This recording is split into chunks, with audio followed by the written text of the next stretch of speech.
بسم اللہ الرحمن الرحیم۔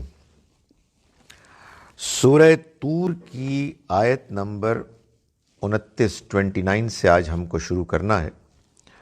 کچھ درمیان میں ہمارے گیپس آ گئے، لیکن ہم نے جب اس سے پہلے جب کبھی بھی کلاس ہوئی تھی تو سورہ طور کا آغاز کر لیا تھا۔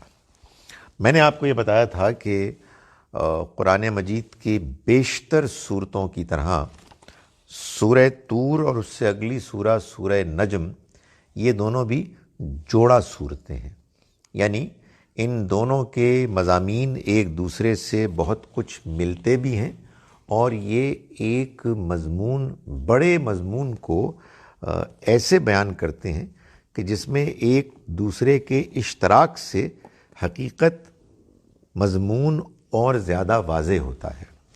یہ دونوں صورتیں مکی صورتیں ہیں۔ یہ دونوں صورتیں مکے کی ان ابتدائی صورتوں میں سے ہیں کہ جو اس سٹیج پر، مرحلے پر نازل ہوئیں جس کو مرحلہ انذار عام کہتے ہیں۔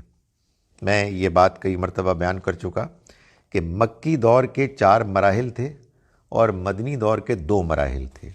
قرآن مجید کی جو سورہ مبارکہ بھی آپ پڑھیں گے وہ کسی نہ کسی مرحلے سے، سٹیج سے تعلق رکھتی ہوگی۔ انذار پہلی سٹیج، انذار عام دوسری سٹیج، اتمام حجت تیسری سٹیج، یعنی بات آخری حد تک واضح ہو گئی۔ پھر ہجرت و برات، یعنی برات کی گئی، برات کا اظہار کہ ہمارا اب تم سے کوئی تعلق نہیں، جو ہم نے بتانا تھا بتا دیا، اور ہجرت۔ مدنی دور میں ہجرت کے بعد پھر 2 سٹیجز ہیں، ایک تزکیہ و تطہیر، یعنی مسلمانوں کی تطہیر، پاکیزگی، ان کا تزکیہ، اور پھر آخر میں عذاب، جو اللہ کے وعدے کے مطابق اس قوم پر آنا تھا جس قوم نے نبی اکرم صلی اللہ علیہ وسلم کا انکار کیا۔ یہ انذار بھی اصلی میں اسی کے لیے، ان کو وارن کرنے کے لیے۔ تو یہ جو دونوں صورتیں ہیں یہ اسی مرحلے سے ہیں، اور ان دونوں میں وہی 2 نمایاں باتیں آپ کو نظر آئیں گی، انذار اور بشارت، خبردار کرنا اور خوشخبری سنانا۔ خبردار ان لوگوں کو کیا گیا کہ جنہوں نے غلط رویہ اختیار کیا، اور خوشخبری ان کو سنائی گئی کہ جو ایمان لے آئے اور جنہوں نے ہدایت کے راستے کو اختیار کرنے کا فیصلہ کر لیا۔ صرف ان دونوں صورتوں میں جو فرق ہے وہ یہ ہے کہ یہ جو سورہ مبارکہ ہم پڑھ رہے ہیں، سورہ طور، اس میں اللہ تعالیٰ نے ان لوگوں کے رویے پر تنقید کی ہے کہ جو انکار کر رہے تھے، اور انکار اس لیے کر رہے تھے کہ وہ سردار تھے، وہ لیڈرز تھے، اور وہ تکبر میں مبتلا تھے۔ اگلی سورہ میں ہم دیکھیں گے کہ اللہ تعالیٰ نے ان لوگوں کے عقائد اور نظریات پر تنقید کی ہے، لیکن یہ بات آپ کو دونوں ہی صورتوں میں نظر آئے گی کہ نبی اکرم صلی اللہ علیہ وسلم کو بالخصوص تسلی دی گئی ہے، آپ کو اطمینان دلایا گیا ہے کہ آپ اپنا کام کیے چلے جائیں، آپ ان مخالفوں کی مخالفتوں سے ایک دن اللہ کی طرف سے اس سے باہر نکلیں گے اور کامیاب ہوں گے۔ چنانچہ یہ جو پہلی 28 آیات ہم نے پڑھیں، اس میں اللہ تعالیٰ نے شروع میں یہ بتایا کہ یہ بہت سے ایسے تاریخ میں بھی اور آج تمہارے ماحول میں بھی ایسے شواہد ہیں، ایسے دلائل ہیں، ایسی وٹنسز ہیں کہ جو اس بات پر گواہی دیتی ہیں کہ جس عذاب کا ان سے وعدہ کیا جا رہا ہے وہ عذاب آ کے رہے گا، جیسے کہ آپ آ کے رہے ہیں آج، وہ بھی عذاب بھی آ جائے گا۔ یہ ان دلائل سے، ان شواہد سے اللہ تعالیٰ نے بیان فرمایا، اور پھر اس کے بعد یہ بتایا کہ جب قیامت کی پکڑ آ جائے گی، سورہ طور ہے، اس کی آیت نمبر 29 سے ہمیں شروع کرنا ہے، قیامت کی پکڑ آ جائے گی تو اس دن پھر کیا ہولناک مناظر ہوں گے۔ اس دنیا میں جو کچھ تمہیں آج نظر آ رہا ہے یہ سب کچھ کیسے بدل جائے گا۔ اور یہ بتایا گیا کہ آج یہ لوگ جس طرح سے مبتلا ہیں غفلت میں، اس کی وجہ کیا ہے، وہ کس طرح سے خوش گپیاں کر رہے ہیں، اس دن پھر ان کے اس رویے پر ان کو بھرپور سزا ملے گی، اور ان کو کہا جائے گا کہ اس انجام کو اب بھگتو جس انجام کو تم نظر انداز کر رہے تھے۔ اس کے برعکس یہ بتایا گیا کہ وہ لوگ کہ جو اللہ کے ہاں جواب دہی سے ڈرتے تھے، جو پرہیزگار تھے، ان کو اللہ تعالیٰ نعمتیں دے گا، ان کو وہ ان کے گھر والوں کے ساتھ جو ایمان اور نیک عمل میں ان کے ساتھ ہوئے، ان کو ایک ہی جگہ اکٹھا کر کے جنت میں ہمیشہ کے لیے رہنے کا موقع دے گا۔ وہاں ان کو ہر طرح کی اپنی خواہشات کو جائز پورا کرنے کا اللہ تعالیٰ موقع دے گا، اور وہ ایک دوسرے سے باتیں کرتے ہوئے یاد کریں گے کہ کس طرح سے انہوں نے ڈرتے ہوئے زندگی گزاری، اپنے آپ کو اور اپنے گھر والوں کو الگ رکھنے کی کوشش کی برائی سے، تو اللہ نے ان پر احسان کیا، اور آج ان کو اس کا نتیجہ دیکھنے کو مل رہا ہے کہ اللہ نے ان کو اس بڑی پکڑ سے بچا دیا جس میں بہت سے لوگ مبتلا ہوئے۔ اور یہ کہا انہوں نے، وہ کہیں گے جنت میں ایک دوسرے سے باتیں کرتے ہوئے کہ ہم اسی کو پکارتے تھے، اور آج ہم نے دیکھ لیا کہ وہ بہت قدردان ہے، جو ہم نے اس کے ساتھ تعلق قائم رکھا اور اسی پہ بھروسہ کیا تو وہ ہمارے بھروسے پر پورا اترا۔ یہ سب کچھ بیان کرنے کے بعد اب اللہ تعالیٰ فرما رہے ہیں فذکر، چنانچہ اے پیغمبر آپ یاد دہانی کرائیں۔ یعنی مطلب یہ ہے ان کی باتوں کی پرواہ نہ کریں، ان کی مخالفتوں سے نہ گھبرائیں، آپ یاد دہانی کریں۔ یعنی وہ وعدہ پورا ہو کے رہنا ہے، وہ انجام سامنے آ جائے گا، چاہے یہ مخالفت کریں، چاہے یہ اعتراضات کریں، چاہے یہ مذاق اڑائیں، بہرحال جو اللہ کا وعدہ ہے وہ پورا ہو کے رہے گا، تو آپ یاد دہانی کریں۔ فذکر فما انت بنعمت ربک بکاہن ولا مجنون، اس لیے کہ آپ اپنے رب کے فضل سے نہ تو کاہن ہیں اور نہ ہی دیوانے۔ یعنی یہ وہ باتیں تھیں کہ جو وہ کرتے تھے، ظاہر ہے کہ جب وہ اعتراض کرتے تھے، جب وہ انکار کرتے تھے تو کوئی نہ کوئی تو بات بنانی تھی نا ان کو، تو وہ کبھی کاہن، کبھی مجنون، کبھی شاعر، اس طرح کی باتیں کرتے تھے۔ تو اللہ تعالیٰ نے فرمایا کہ اے پیغمبر آپ اپنے رب کی نعمت سے نہ کاہن ہیں، نہ کوئی ایسی مذہبی شخصیت ہے کہ جو لوگوں کو دھوکہ دینے کے لیے طرح طرح کے جتن کرتے ہیں۔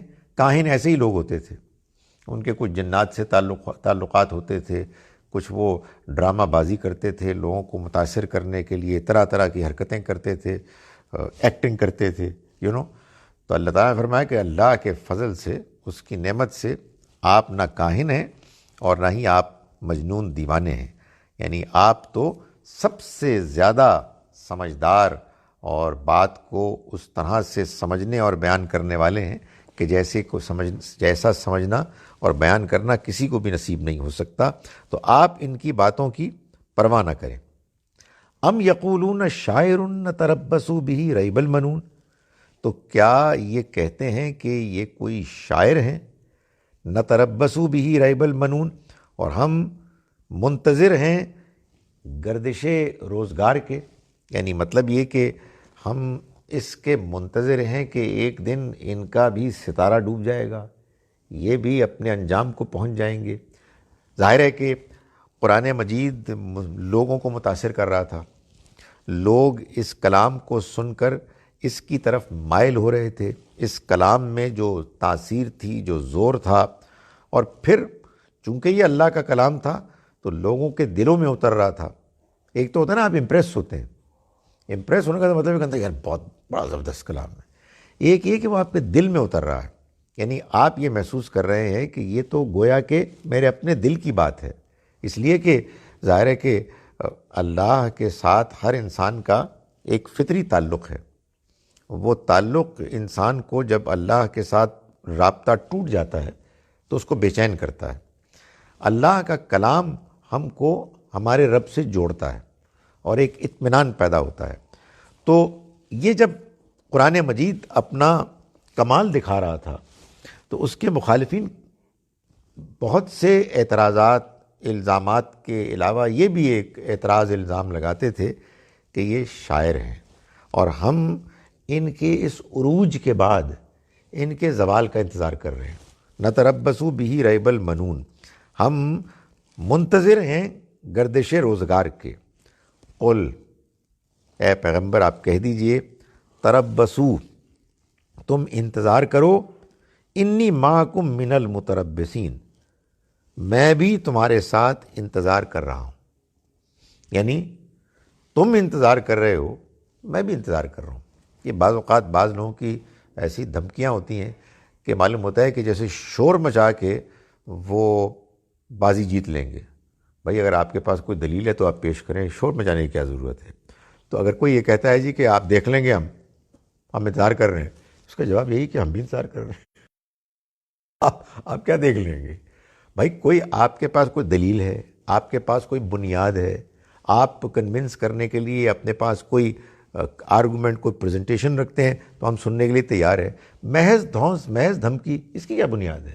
تو آپ کہہ رہے ہیں کہ ہم انتظار کر رہے ہیں تو ہم بھی انتظار کر رہے ہیں۔ یعنی یہ ہماری طرف سے آپ اللہ کی جانب سے اس وارننگ کو، الٹیمیٹم کو سن لیں کہ آپ کا انجام برا ہونے والا ہے اور ہم اس انجام کے منتظر ہیں۔ ام تأمرہم احلامہم بہذا، کیا ان کی عقلیں واقعی ان کو یہی بات سجاتی ہیں؟ ام ہم قوم طاغون، یا یہ لوگ سرکش لوگ ہیں۔ یعنی سمجھ میں نہیں آتا کہ ایک سمجھدار انسان یا سمجھدار لوگوں کا گروہ یہ کیسے کر سکتا ہے کہ ان کے پاس اللہ کے پیغمبر اللہ کا کلام بہترین انداز میں پیش کر رہے ہیں، ہمدردی کے ساتھ پیش کر رہے ہیں، اعلیٰ ترین کردار کے ساتھ پیش کر رہے ہیں، اس عربی میں پیش کر رہے ہیں جس عربی سے وہ واقف ہیں کہ وہ اعلیٰ ترین معیار کی عربی ہے۔ اس کے بعد یہ جو اعتراضات اور مخالفتوں کا ایک انہوں نے طوفان برپا کیا ہوا ہے، تو کیا واقعی ان کی عقل ان کو اس بات پر مائل کر رہی ہے، یا یہ ہے کہ یہ سرکش لوگ؟ یعنی مطلب یہ ہے کہ انسان جب سرکشی، زیادتی پر اتر آتا ہے تو پھر وہ عقل کی بات نہیں کرتا۔ تو معلوم یہ ہوتا ہے کہ یہ اپنی عقل کو کھو بیٹھے ہیں، اپنی عقل کے ساتھ جو سوچنے سمجھنے کی صلاحیت وابستہ ہوتی ہے اس سے محروم ہو گئے ہیں۔ کیوں؟ سرکش ہونے کی وجہ سے۔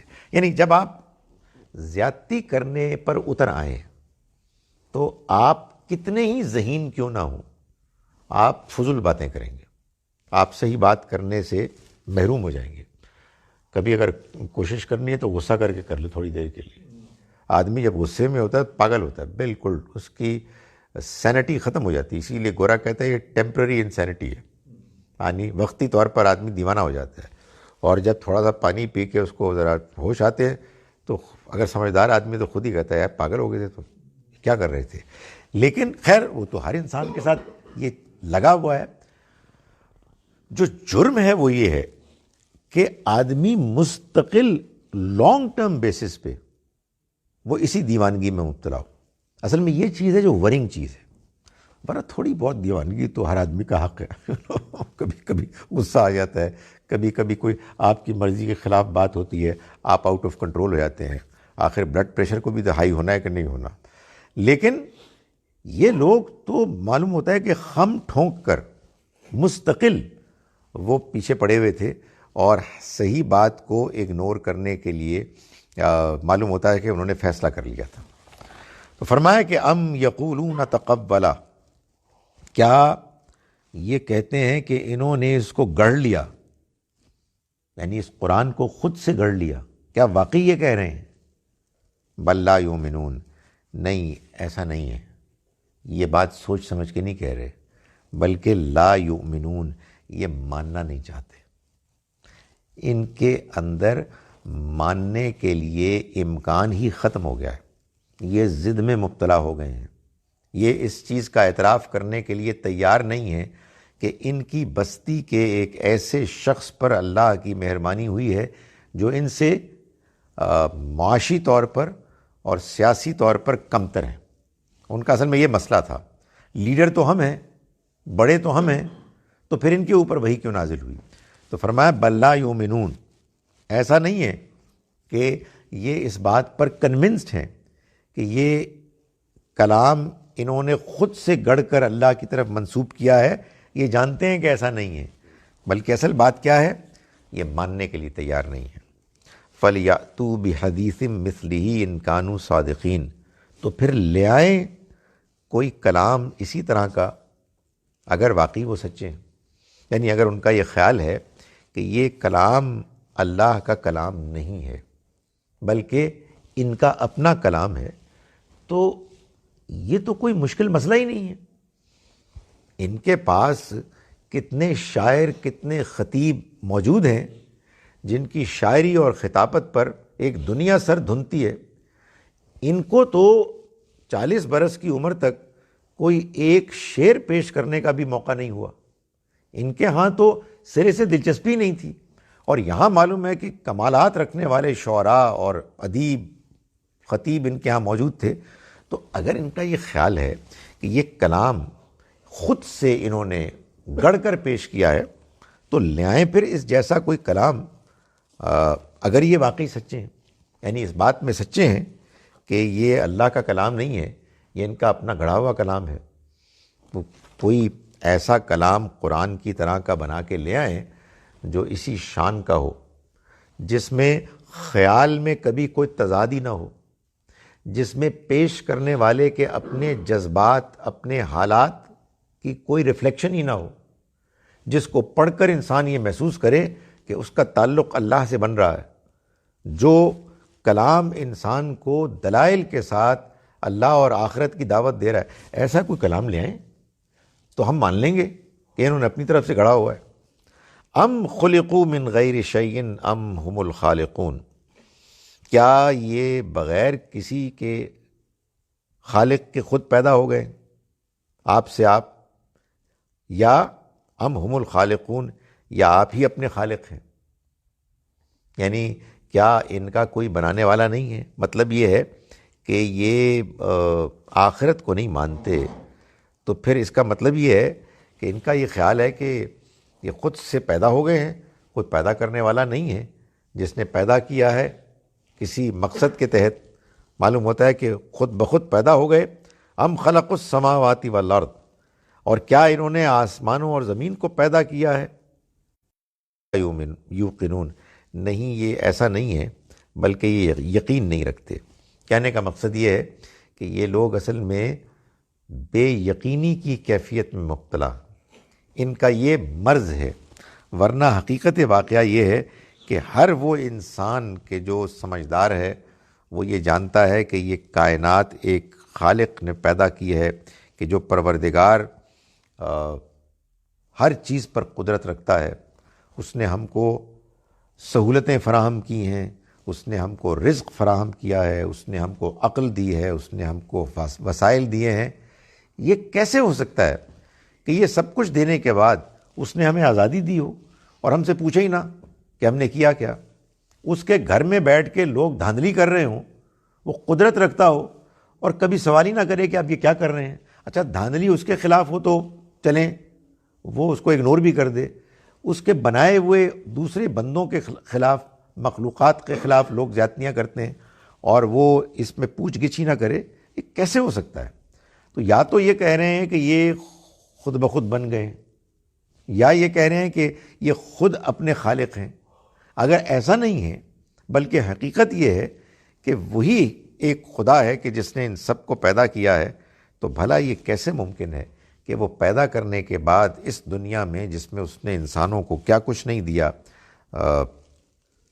وسائل دیے، صلاحیتیں دیں، اور پھر ان کی ضرورتوں کو پورا کرنے کے لیے ان کو رزق دیا، اور یہ سب کچھ دینے کے بعد وہ ان کو جواب دینا ٹھہرائے؟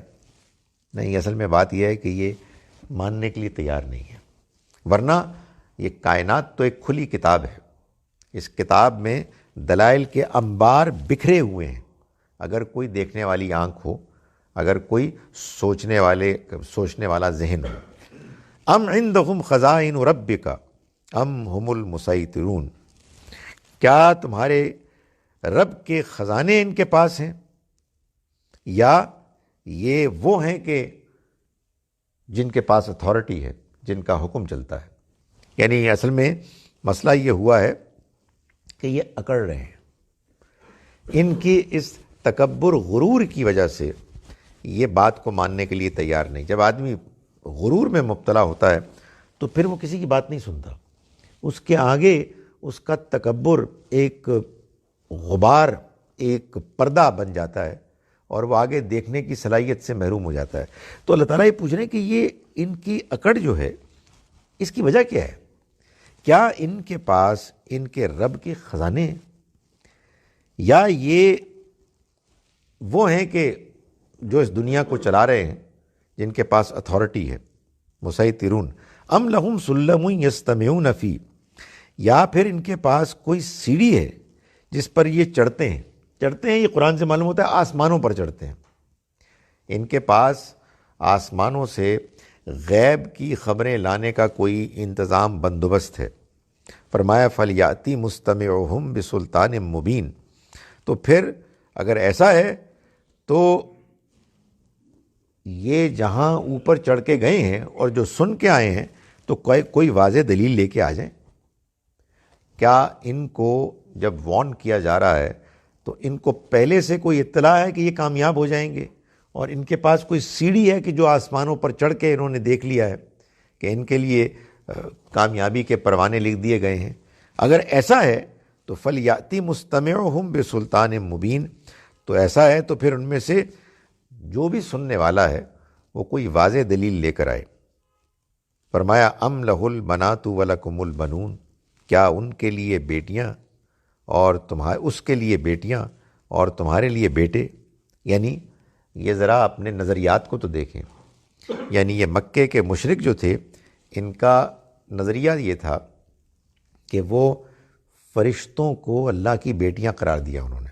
یہ اگلی سورہ جو اس کی جوڑا سورہ ہے اس میں یہ بات اور زیادہ کھلے گی.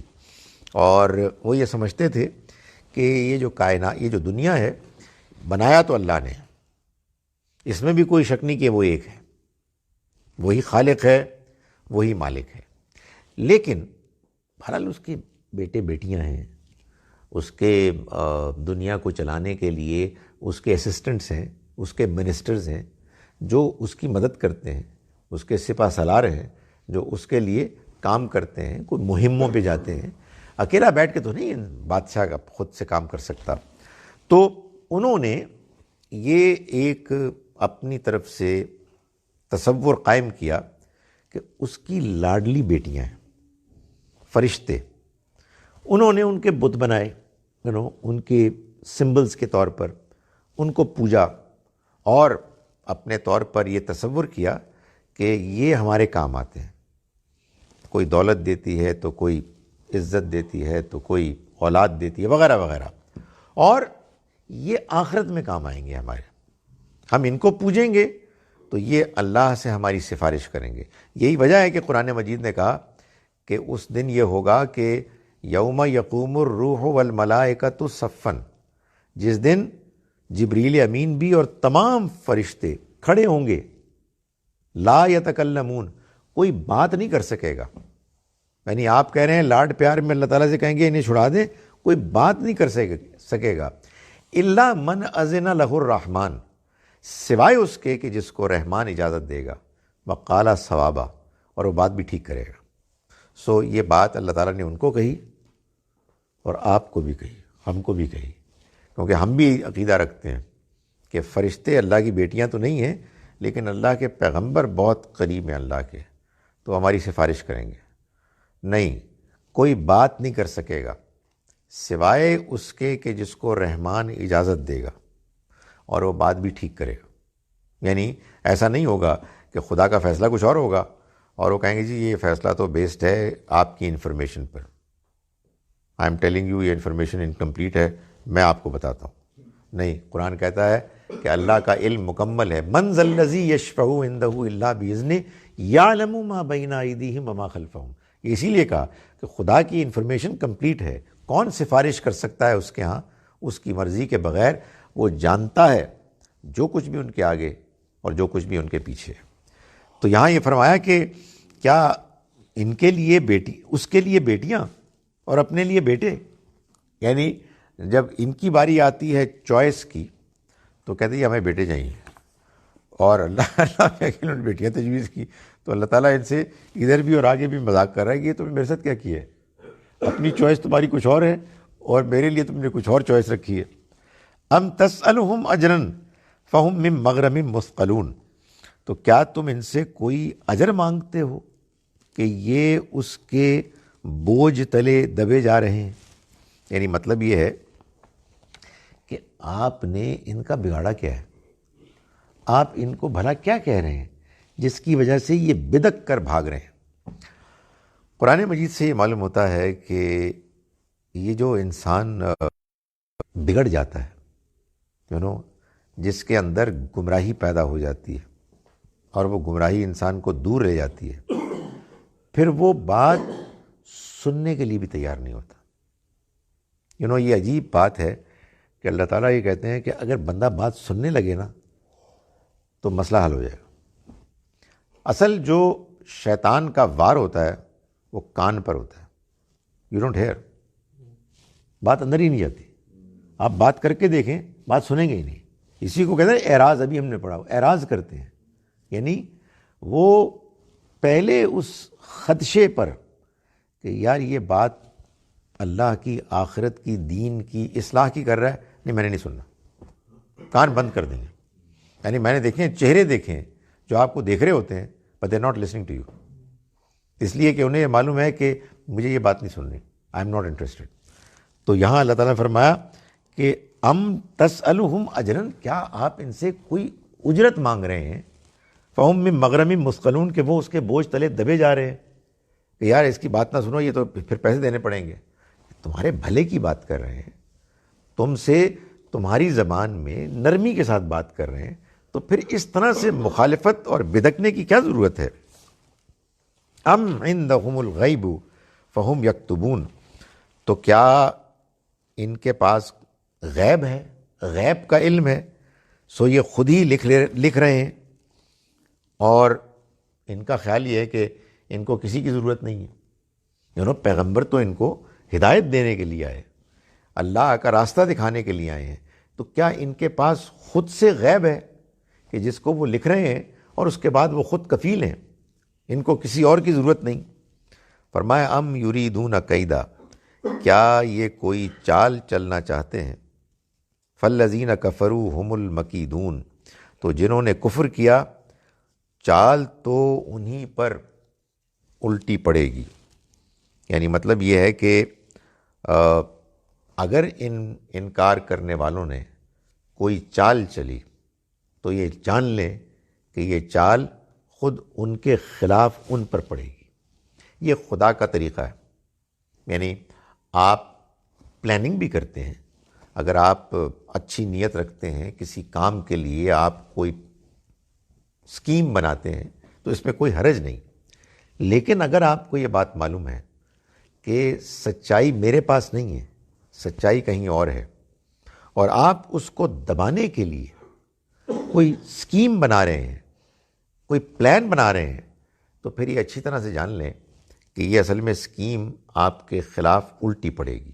اس لیے کہ یہ اسکیم خدا کے خلاف بنانے کی کوشش کی جا رہی ہے، اور ظاہر ہے کہ وہ کسی صورت بھی کامیاب نہیں ہو سکتی. ام لہم الہ غیر اللہ، کیا اللہ کے سوا ان کے کوئی اور الہ بھی ہیں، یعنی وہ الہ کہ جو ان کو بچا لیں گے. سبحان اللہ عما یشرکون، اللہ پاک ہے اس سے کہ جس کے ساتھ جو یہ شریک ٹھہراتے ہیں. خدا کا نہ کوئی بیٹا ہے، نہ کوئی باپ ہے، نہ کوئی ساتھی ہے، نہ کوئی ساجی ہے. اللہ ہر عیب سے پاک ہے، اس وجہ سے اللہ کا کوئی شریک نہیں ہو سکتا. فرمایا وَإِن يَرَوْا كِسْفًا مِّنَ السَّمَاءِ، اور اگر آسمان سے کوئی ٹکڑا یہ دیکھیں گے، ساقطن گرتا ہوا، یقولو تو کہیں گے سحابم مرکوم، یہ تو بادل ہیں مرکوم، تہ بتہ، یعنی یہ معلوم ہوتا ہے کہ جو پچھلے عذاب آئے ان میں خاص طور پر قوم سمود پر اس طرح کا عذاب آیا کہ بادل آ رہے تھے اور پیغمبر یہ کہہ رہے تھے کہ یہ اللہ کا عذاب ہے، اور وہ کہتے ہیں ایسے بادل ہیں یہ ہم پہ برسیں گے۔ تو اللہ تعالیٰ نے اسی کی طرف اشارہ کیا کہ اگر یہ دیکھیں کوئی ٹکڑا آسمان سے گرتا ہوا تو یہ کہیں گے کہ سحابم مرکوم، یہ تو بادل ہیں کہ جو تہ بتہ چلے آ رہے ہیں۔ کہنے کا مقصد یہ ہے کہ وہ لوگ کہ جو گمراہی میں بہت آگے بڑھ جاتے ہیں، وہ آخری حد تک جب ان کی پکڑ کا وقت بالکل قریب آ جاتا ہے تب بھی نہیں سمجھ پاتے، اور وہ اس خیال میں ہوتے ہیں کہ شاید یہ عذاب نہیں ہے بلکہ کچھ اور ہے۔ فرمایا فذرہم، تو آپ انہیں چھوڑ دیں، یعنی اب کیا فائدہ؟ آدمی بات تو اس سے کرے کہ جو بات سننے والا ہو، اس کی ہدایت رہنمائی کے لیے کوشش کرے کہ جس کے اندر کوئی جان ہے، کوئی دم خم ہے، کوئی سننے سمجھنے کی صلاحیت ہے، کوئی آمادگی ہے۔ جب یہ بات معلوم ہو گئی کہ یہ لوگ پرلے درجے کے ضدی لوگ ہیں، فذرہم، تو آپ چھوڑیے ان کو، فذرہم حتی یلاقوا یومہم الذی فیہ یسعقون، یہاں تک کہ ان کو چھوڑیے یہاں تک کہ یہ اپنے اس دن کو پہنچ جائیں، الذی فیہ یسعقون، جس دن یہ ان کے ہوش اڑ جائیں گے، یعنی ان کے ہوش ٹھکانے آ جائیں گے۔ یوم لا یغنی عنہم کیدہم شیئا، جس دن ان کی کوئی چال ان کے کچھ کام نہیں آئے گی، ولا ہم ینصرون، اور نہ ہی ان کو کوئی مدد پہنچے گی، یعنی وہ دن آنے والا ہے، لیکن اللہ نے اس کو اپنی مصلحت کے تحت اس کو ٹالا ہوا ہے، اس کو ذرا ڈیلے کیا ہوا ہے، مگر وہ آ کے رہے گا۔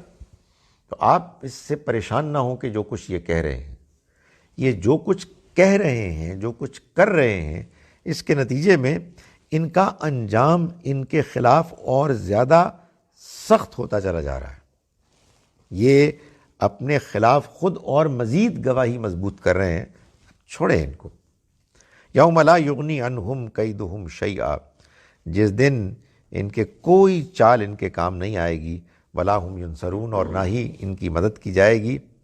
وَإِنَّ لِلَّذِينَ ظَلَمُوا، اور یقیناً ان ظالموں کے لیے عذاباً دون ذالک، ایک اور عذاب بھی ہے اس کے علاوہ، یعنی ایک وہ عذاب ہے کہ جس کی ہم خبر دے رہے ہیں کہ جس کے بعد قیامت کے بعد ان کے حساب کتاب کے بعد ان کو اپنے اپنے انجام سے دوچار ہونا ہوگا۔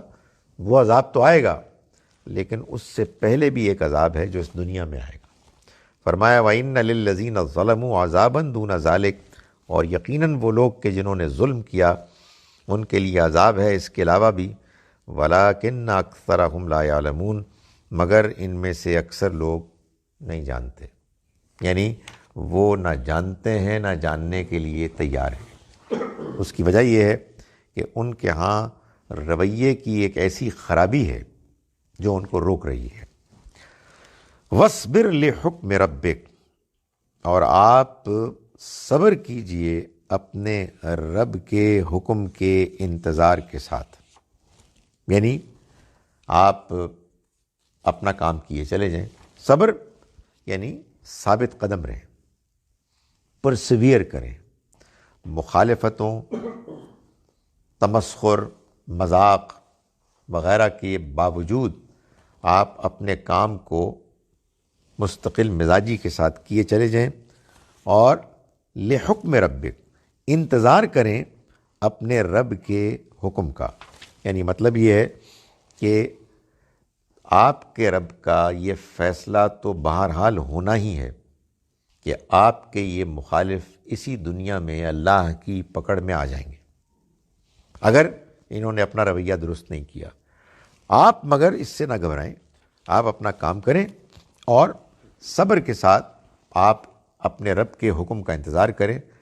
فَإِنَّكَ بِأَعْيُنِنَا، اس لیے کہ آپ ہماری نگاہوں کے سامنے ہیں۔ یعنی مطلب یہ ہے کہ یہ آپ کو کوئی نقصان نہیں پہنچا سکیں گے، آپ اللہ کے سامنے ہیں، وہ آپ کو دیکھ رہا ہے، وہ پوری طرح سے صورتحال کو مانیٹر کر رہا ہے، اس وجہ سے آپ کو کوئی پرابلم نہیں ہونی چاہیے۔ وہ ہوتا ہے نا، کہیں اب دکھاتے ہیں کہ وہ فوج ہے یا کہیں جہاز جا رہا ہے اور پیچھے جو بیٹھے ہیں جو سنبھالے ہوئے ہیں ساری صورتحال کو اسکرین پہ دیکھ رہے ہیں مستقل، کہ یہاں جا رہے ہیں، فلاں جگہ جا رہے ہیں، اور اگر کوئی پرابلم ہوگی تو یہاں سے آرڈرز جاری کر دیں۔ تو خدا تعالیٰ کی معلوم نہیں کون سی اسکرین ہے، وہ دیکھ رہا ہے، ہر شخص سے واقف ہے، اور اپنے پیغمبر کو اس نے اسپیشل مشن پہ بھیجا ہوا ہے، اور وہ یہ کہہ رہا ہے کہ آپ بالکل ان کی پرواہ نہ کریں اور آپ یقین رکھیں کہ آپ ہماری نگاہوں کے سامنے ہیں۔ یعنی we know what you are going through, we know where you are, we know what you are doing and we know what they are doing. اس وجہ سے آپ پریشان نہ ہوں، آپ پوری ہمت، جانفشانی، صبر، استقامت کے ساتھ یہ کام کیے چلے جائیں۔ وَسَبِّحْ بِحَمْدِ رَبِّكَ حِينَ تَقُومُ، اور آپ تسبیح کیجئے اپنے رب کی حمد کے ساتھ، حِينَ تَقُومُ، جب آپ اٹھتے ہیں، جب آپ اٹھتے ہیں یعنی نماز کے لیے اٹھتے ہیں۔ یہ بات کہ آپ صبر کریں،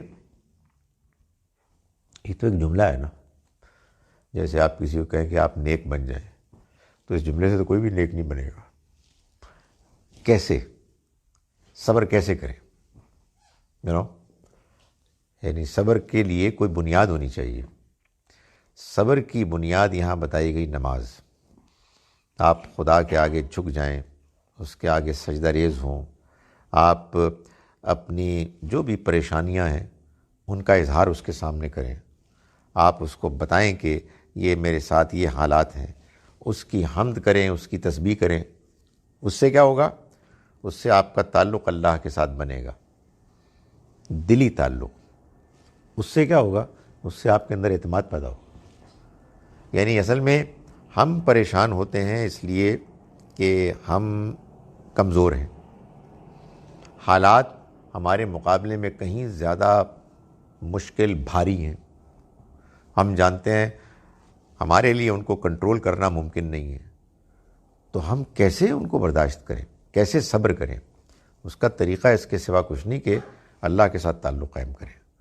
اس لیے قرآن مجید میں وما صبرک الا باللہ، آپ کا صبر ممکن ہی نہیں ہے سوائے اللہ کے ذریعے سے۔ سو اللہ کے ساتھ تعلق کے نتیجے میں انسان کے اندر حوصلہ، صبر اور ثابت قدمی پیدا ہوتی ہے، اور اللہ کے ساتھ تعلق، نماز،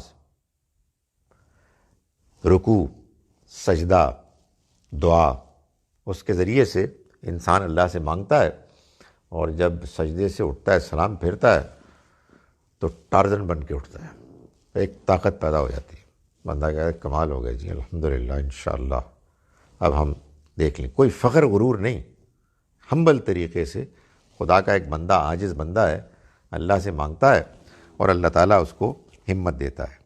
تو فرمایا کہ وَاصْبِرْ لِحُکْمِ رَبِّکَ، اور آپ صبر کیجئے اپنے رب کے فیصلے کا انتظار کرتے ہوئے، فَإِنَّكَ بِأَعْيُنِنَا، اس لیے کہ آپ ہماری نگاہوں کے سامنے ہیں۔ وَسَبِّحْ بِحَمْدِ رَبِّكَ، اور تسبیح کیجئے اپنے رب کی حمد کے ساتھ، حین تقوم، جب آپ اٹھیں نماز کے لیے۔ یعنی یہ نماز ہی کا بیان ہے، اس میں ہم کیا کرتے ہیں؟ ہم اللہ کی تسبیح کرتے ہیں، اللہ کی حمد کرتے ہیں۔ یہ تسبیح اور حمد اصل میں یہ اللہ کے ذکر کے وہ دو پہلو ہیں جن دونوں کو اگر آپ اختیار کریں تو آپ نے گویا کہ اللہ تعالیٰ کے بارے میں پوری بات کر دی۔ اللہ جیسا ہے اپنے تمام کمالات اور خوبیوں کے ساتھ، آپ نے ان اے نٹ شیل اس کو بیان کر دیا۔ تسبیح کیا ہے؟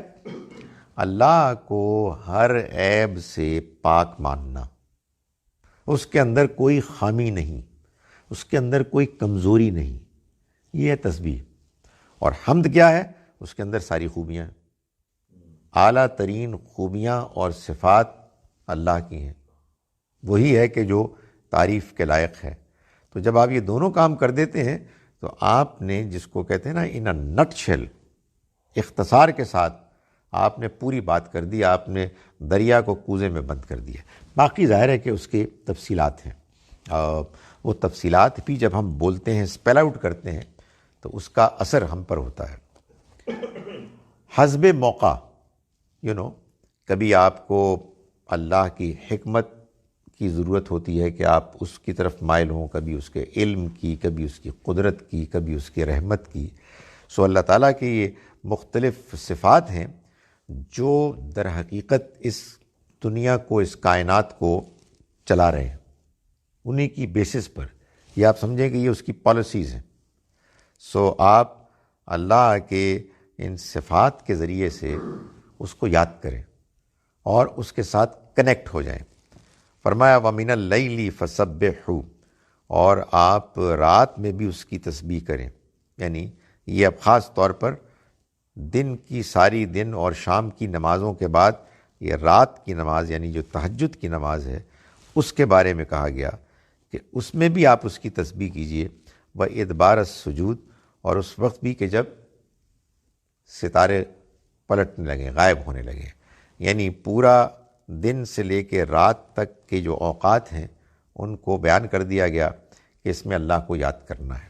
یہ اصل میں جو ہماری نماز ہے، یہ نماز بھی اگر آپ غور کریں تو اس کے ٹائمنگز ایسے رکھے گئے ہیں کہ اس میں آپ اپنے گرد و پیش کی جو کائنات، جو دنیا ہے، اس کے اندر جو تبدیلیاں رونما ہوتی ہیں، ان میں ہر تبدیلی کے موقع پر آپ سے یہ تقاضا کیا جاتا ہے کہ آپ اپنے رب کو یاد کریں، اس کے ساتھ اپنے کنیکشن کو استوار کریں. فجر کی نماز صبح کی روشنی کے نمودار ہونے کے وقت، ظہر کی نماز سورج کے سر پر نصف النہار چڑھنے کے بعد ڈھلنے کے وقت، عصر کی نماز افق پر جاتے ہوئے درمیان میں روک کر ایک نماز، مغرب کی نماز سورج کے ڈوب جانے کے وقت کی نماز، عشاء کی نماز رات کے اندھیرے چھا جانے کی نماز، تہجد کی نماز رات دور اندر چلی گئی، اس کے بعد جب اندھیرا اپنے اختتامی مراحل کو پہنچ رہا ہے تب کی نماز. سو معلوم یہ ہوا کہ جس دنیا میں رہ رہے ہیں، ہم رہ رہے ہیں، اس میں ہمارے 24 گھنٹے ایسے ہیں کہ جس میں ایسی ایسی غیر معمولی تبدیلیاں رونما ہوتی ہیں کہ جن کے بارے میں انسانوں کی دو ہی اوپینینز ہو سکتی ہیں. ایک اوپینین یہ کہ یہ خود بخود بگ بینگ اور ایوولوشن کے ذریعے سے ہو رہا ہے. کون کر رہا ہے؟ کوئی نہیں کر رہا، بگ بینگ اور ایوولوشن کر رہا ہے. تو ایک نظریہ یہ ہو سکتا ہے، یعنی تکا ہو رہا ہے. اور دوسرا یہ اللہ وحدہ لا شریک کر رہا ہے، چاہے بگ بینگ اور ایوولوشن کے تحت یا کسی اور طرح سے، وہ ہے کہ جو کر رہا ہے. تو بندہ مومن تو اس کو مانتا ہے نا. تو جب وہ اس کو مانتا ہے تو جب جب اس کی طرف سے اس کی شانوں کا ظہور ہوتا ہے، اس کی گریٹنس کا ظہور ہوتا ہے، تب تب بندہ مومن کو اس کا اظہار کرنا چاہیے، اس سے کنیکٹ ہونا چاہیے. جب وہ یہ کرے گا تو اس کے بعد اسے کوئی پریشانی نہیں ہوگی لوگوں کی فضولیات پر، بلکہ وہ اس کے ساتھ تعلق کی وجہ سے جڑے گا اور وہ کرے گا کہ جو اس کا رب چاہتا ہے. تو یہ بڑی غیر معمولی چیز ہے. اصل میں نبی صلی اللہ علیہ وسلم کی زندگی میں ان کی جو تبلیغ ہے، یعنی پیغام کے پہنچانے کا عمل ہے، اس میں جو لوگوں کی طرف سے مخالفتیں ہیں، اس میں اللہ تعالیٰ نے ہمیشہ یہی کہا کہ آپ اپنا کام کریں، آپ ثابت قدم رہیں، اللہ کے ساتھ جڑے رہیں، تو اللہ تعالیٰ آپ کو منزل مقصود تک پہنچائے گا. گھبرانے کی کیا بات ہے؟ بات یہ ہے کہ یہ دنیا کی زندگی امتحان ہے. یا تو اللہ میاں نے یہ وعدہ کیا ہوتا کہ یہاں آپ کے لیے نہریں جاری ہوں گی، اس نے تو وعدہ یہ کیا ہے کہ اس نے آپ کو پرکھنا ہے، اس نے آپ کو آزمانا ہے، آپ کے کردار کو، آپ کے اخلاق کو، آپ کے صراط مستقیم پر پوری طرح سے مستقل مزاجی کے ساتھ کھڑے رہنے کے جذبے کو. تو اس کو آپ یعنی ایسے لیں اور اپنے اللہ کے ساتھ تعلق جوڑیں۔ میں ان آیات کا ترجمہ ایک مرتبہ پھر کر رہا ہوں۔ ہم نے آج سورہ طور کی آیت نمبر 29 سے شروع کیا تھا۔ اعوذ باللہ من الشیطان الرجیم، بسم اللہ الرحمن الرحیم۔ فذکر، تو آپ یاد دہانی کرائیے۔ فما انت بنعمت ربک بکاہن ولا مجنون، اس لیے کہ آپ اپنے رب کی نعمت سے نہ تو کاہن ہیں اور نہ ہی دیوانے ہیں۔ ام یقولون شاعر نتربص بہ ریب المنون، کیا یہ کہتے ہیں کہ یہ کوئی شاعر ہیں کہ ہم جن کے بارے میں گردش زمانہ کے منتظر ہیں کہ کوئی زمانے کی آفت آئے گی۔ قل، ان سے کہہ دیجئے، فتربصوا، تو تم انتظار کرو، انی معکم، میں بھی تمہارے ساتھ، من المتربصین، انتظار کرنے والوں میں سے ہوں۔ ام تامرہم احلامہم بہذا، کیا ان کو ان کی عقلیں اس بات کا مشورہ دے رہی ہیں؟ ام ہم قوم طاغون، یا پھر یہ کہ یہ سرکش لوگ ہیں۔ ام یقولون تقولا، کیا یہ کہتے ہیں کہ انہوں نے خود سے گڑھ کر یہ کلام پیش کیا ہے؟ بل لا یؤمنون، نہیں ایسا نہیں ہے، بلکہ یہ ماننا ہی نہیں چاہتے۔ یہ جو بات کر رہے ہیں یہ اس لیے کر رہے ہیں کہ یہ ماننا نہیں چاہتے۔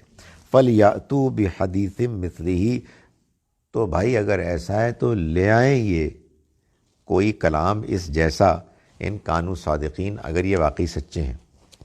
ام خلقوا من غیر شیء، تو کیا یہ خود بغیر کسی کے پیدا کیے پیدا ہو گئے ہیں؟ ام ہم الخالقون، یا یہ خود ہی اپنے خالق ہیں؟ ام خلقوا السماوات والارض، اور کیا انہوں نے پیدا کیا آسمانوں کو اور زمین کو؟ بل لا یوقنون، نہیں یہ ایسا نہیں ہے، بلکہ یہ یقین نہیں کرتے، ان کو یقین بے یقینی کی پرابلم ہے۔ ام عندہم خزائن ربک، کیا ان کے پاس آپ کے رب کے خزانے ہیں؟ ام ہم المسیطرون، یا ان کا حکم چلتا ہے، یہ اس ایڈمنسٹریشن میں ان کی حیثیت ہے۔ ام لہم سلم یستمعون فی، یا ان کے پاس کوئی سیڑھی ہے کہ وہ سنتے ہیں جس کے ذریعے سے اوپر چڑھ کے۔ فَلْيَأْتِ مُسْتَمِعُهُمْ بِسُلْطَانٍ مُبِينٍ، تو اگر ایسا ہے تو پھر جس نے سنا وہ کوئی واضح دلیل لے کر آئے، بتائے کہ اس نے کیا سنا۔ ام لہ البنات ولکم البنون، کیا اس کے لیے بیٹیاں اور تمہارے لیے بیٹے۔ ام تسألہم اجرا، کیا آپ ان سے کوئی اجرت مانگتے ہیں۔ فہم من مغرم مثقلون، پھر یہ اس کے بوجھ تلے دبے جا رہے ہیں۔ ام عندہم الغیب فہم یکتبون، یا ان کے پاس کوئی غیب کی خبریں ہیں جس کو وہ لکھتے ہیں۔ ام یریدون کیدا، یا پھر یہ کسی سازش، کسی چال کا ارادہ رکھتے ہیں۔ فالذین کفروا هم المکیدون، تو یہ لوگ کہ جنہوں نے جان بوجھ کر انکار کیا، یہ خود اپنی چال کے زد میں آ جائیں گے، چال خود الٹی ان پر پڑے گی۔ ام لہم الہ غیر اللہ، یا ان کا کوئی معبود ہے اللہ کے سوا جس پر ان کو بھروسہ ہے۔ سبحان اللہ عما یشرکون، پاک ہے ہر عیب سے اللہ ان سے جو یہ شریک ٹھہراتے ہیں۔ وَإِن يَرَوْا كِسْفًا مِّنَ السَّمَاءِ، اور اگر یہ دیکھیں کوئی ٹکڑا آسمان سے گرتا ہوا، ساقطاً گرتا ہوا، یقولو، تو یہ کہیں گے سحاب مرکوم، یہ تو بادل ہے کہ جو عمڈا چلا آ رہا ہے۔ فذرہم، تو آپ ان کو چھوڑیے، حتی یلاقوا یومہم الذی فیہ یسقون، یہاں تک کہ وہ اپنے اس دن سے ملاقات کر لیں، فیہ یسقون، جس دن ان کے ہوش جاتے رہیں گے۔ یوم لا یغنی عنہم کیدہم شیئا ولا ھم ینصرون، جس دن ان کی چال ان کے کوئی کام نہیں آئے گی اور نہ ہی ان کی مدد کی جائے گی۔ وَإِنَّ لِلَّذِينَ ظَلَمُوا عَذَابًا دُونَ ذَلِكَ، اور یہ لوگ کہ جنہوں نے ظلم کیا ان کے لیے ایک عذاب ہے اس کے علاوہ بھی۔ وَلَٰكِنَّ أَكْثَرَهُمْ لَا يَعْلَمُونَ، مگر ان میں سے اکثر نہیں جانتے۔ وَاصْبِرْ لِحُکْمِ رَبِّكَ، اے پیغمبر آپ صبر کیجئے اپنے رب کے فیصلے کا انتظار کرتے ہوئے۔ فَإِنَّكَ بِأَعْيُنِنَا، اس لیے کہ آپ ہماری نگاہوں کے سامنے ہیں۔ وَسَبِّحْ بِحَمْدِ رَبِّكَ، اور تسبیح کیجئے اپنے رب کی حمد کے ساتھ، حین تقوم، جب آپ کھڑے ہوں، نماز کے لیے کھڑے ہوں۔ وَمِنَ اللَّيْلِ، اور رات میں بھی تسبیح کریں۔ فَسَبِّحْهُ، اس کی تسبیح کریں۔ وَإِدْبَارَ النُّجُومِ، اور اس وقت بھی کہ جب ستارے پلٹتے ہیں۔ اقول قولی ھذا واستغفر اللہ لی ولکم۔ جناب یہ لے لیں۔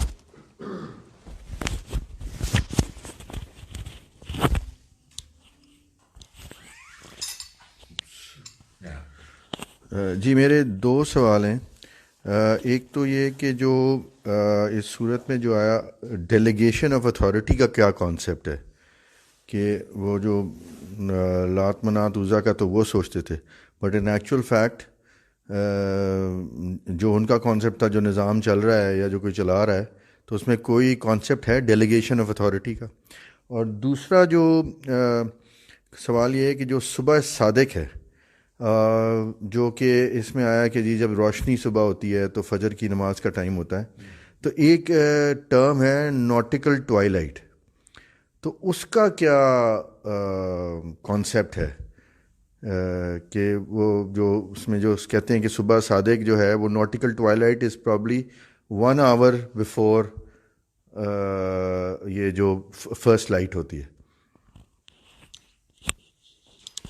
دیکھیں جی، جہاں تک تو ڈیلیگیشن آف اتھارٹی کا تعلق ہے،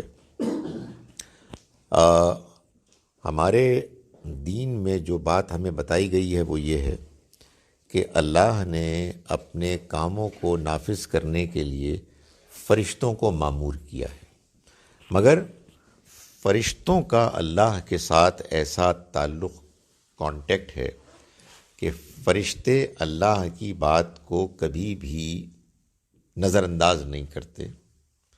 وہ بہت اچھی طرح جانتے ہیں کہ اللہ ہر چیز سے واقف ہے، اللہ کے معاملات میں دھاندلی نہیں ہو سکتی۔ تو اللہ تعالیٰ جب ان کے ذریعے سے کام کرواتا ہے تو اصل میں وہ کام اللہ تعالیٰ خود کر رہے ہوتے ہیں، یعنی اتنی براہ راست سپرویژن ہے اور انفارمیشن کی اتنی زیادہ کلیئرٹی ہے کہ اس میں وہ گڑبڑ نہیں کر سکتے۔ تو قرآن کہتا ہے کہ وَيَفْعَلُونَ مَا يُؤْمَرُونَ، وہ کرتے ہیں وہ جس کا ان کو حکم دیا جاتا ہے۔ چنانچہ آپ یہ دیکھتے ہیں، ہم نے آج بھی دیکھا قرآن میں یہ بہت ہوتا ہے کہ بعض اوقات بات ہوتی ہے فرسٹ پرسن سنگولر پروناؤن کی، میں یہ کرتا ہوں، اور بعض اوقات کیا ہوتا ہے کہ وہی پلورل بن جاتا ہے، ہم کرتے ہیں۔ سو ہم میں جو چیز شامل ہے، ظاہر ہے اس کا خدا کی شان، اس کا گرینڈیور، اور اس میں اس کی یہ ٹیم، یہ اصل میں اللہ کی طرف سے اس طرح سے بیان ہو جاتا ہے۔ جو اس میں گڑبڑ کی شرک کرنے والوں نے، وہ گڑبڑ یہ کی کہ انہوں نے لیا تو کانسیپٹ یہیں سے کہ بھئی خدا تعالیٰ ہے جو اپنے کام کرواتا ہے، اب جب کرواتا ہے تو جو کرتے ہیں وہی اتھارٹی ہیں، وہ ڈسکنیکٹ ہو جاتا ہے، جس کو وہ اپنے ذہن میں تصور کر لیتے ہیں، اور ان کا یہ خیال ہے کہ اب یہ کام کر رہے ہیں تو انہی کی آپ چاپلوسی کریں تو یہ آپ کے کام آ جائیں گے، باقی اللہ تعالیٰ نعوذ باللہ بے بس ہو جائیں گے۔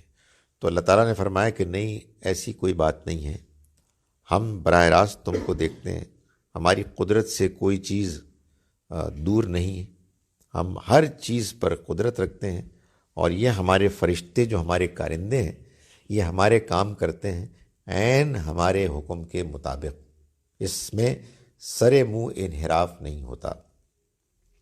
جہاں تک بات ہے فجر کے آغاز کا اور روشنی کا، وہ جس فینومینن کی آپ نے بات کی وہ ایک حقیقت تو ہے، لیکن وہ اس صبح کا آغاز ہیرلڈ نہیں کرتا اس سے، یعنی وہ آغاز نہیں ہوتا کہ جس کو ہم پھر فجر کی نماز کا افتتاحی ٹائم، یا آپ کہیے کہ سحری کا اختتامی ٹائم اور تہجد کی نماز کا اختتامی ٹائم کا ہے۔ وہ جو فنومنن ہے ظاہر ہے وہ ایک اپنی ایک حقیقت ہے اور ایک انسانی تجربہ ہے۔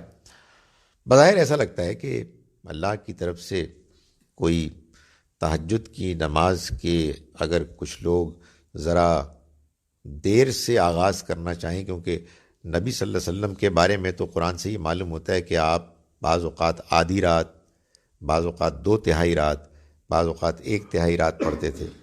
لیکن اگر فرض کیجئے کہ یہ بھی ریلیٹ کر لیا جائے ان نمازوں ہی کے اوقات کے لحاظ سے، تو پھر یہ ایک انڈیکیشن ہے کہ بھائی وہ سویرا ہونے والا ہے۔ اس سویرے سے پہلے یہ ایک اور سویرا ہے، صبح کاذب، جس میں کہ آپ اٹھ جائیں اور وہاں تک آپ نماز پڑھیں، لیکن بہرحال اس سے فجر نہیں ہوتی۔ جناب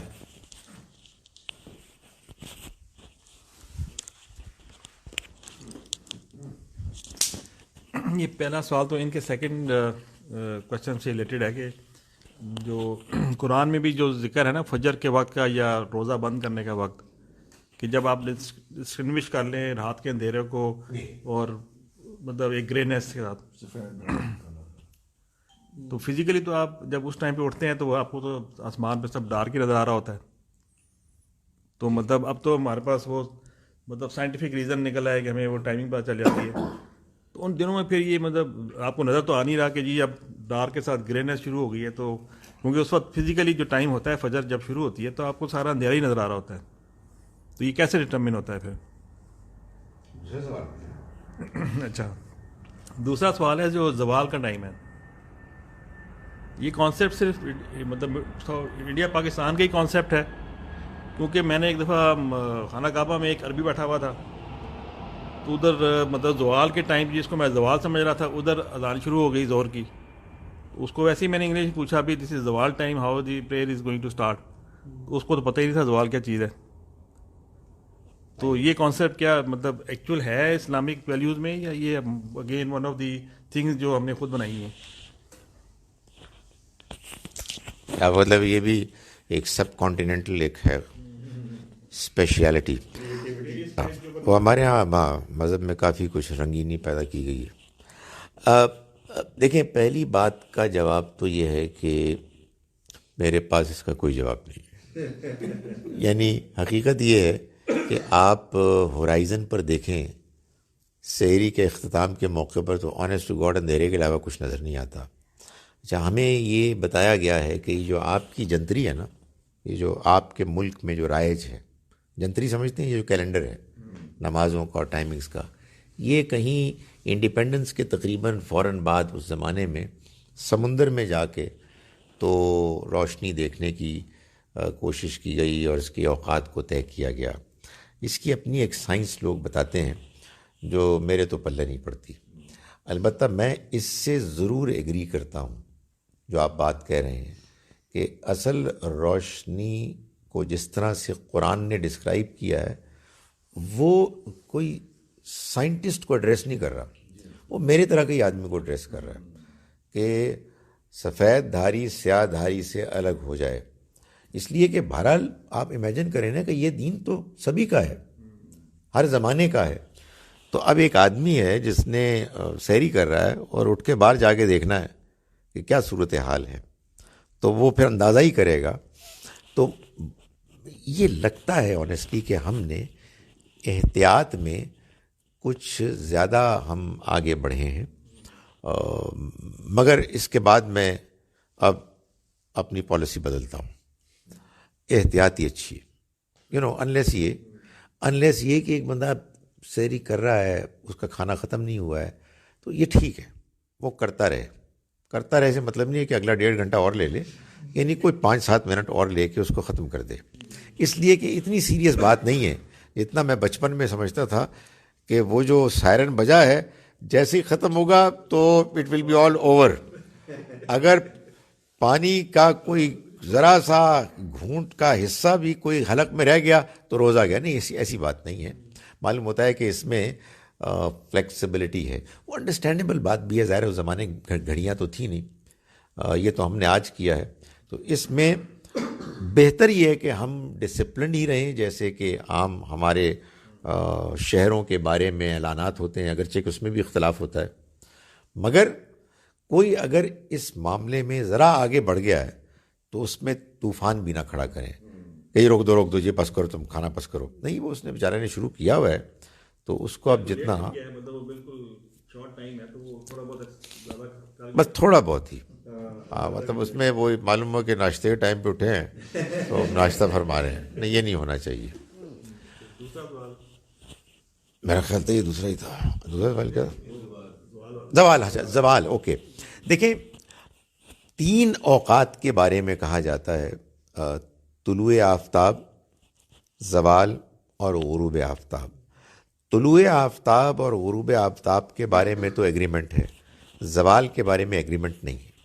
اور بہت سے فقہا یہ کہتے ہیں کہ یہ ان ممنوع اوقات میں سے نہیں ہے. تو وہ آپ کو معلوم ہے نا کہ آپ سعودی عربیہ میں جائیں تو فقہ اور ہوتی ہے، اور تو اس وجہ سے وہاں کی اوپینین اس سے ڈفرینٹ ہے. سچی بات یہ ہے کہ جہاں اختلاف ہے وہاں معلوم یہ ہوتا ہے کہ اصل میں دین کا حکم وہی ہے کہ جس میں اتفاق ہے. اختلاف ذرا ایک اضافی چیز ہی لگتی ہے.